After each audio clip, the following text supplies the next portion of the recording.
নামাজটা ছাড়েন না, যত পাপ করছেন করেন, আমি বলি নামাজ ছাড়েন না। ইনশাল্লাহ একদিন নামাজই আপনাকে পাপ থেকে বের করে আনবে ইনশাআল্লাহ।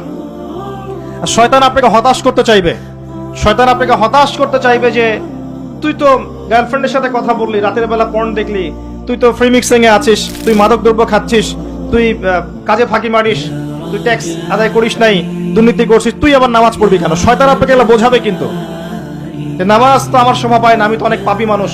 এই ধোকায় পা দিবেন না। আপনি নামাজ কন্টিনিউ করতে থাকেন, ইনশাআল্লাহ আল্লাহ পাক আপনাকে পাপ থেকে বের করে আনবেন ইনশাআল্লাহ। ওই নামাজটা যদি ছেড়ে দেন তাহলে আর কোনো হাতিয়ার বাকি থাকবে না। আর আপনি যত পাপ করেন না কেন মায়ুস হবেন না, মন ছোট করবেন না।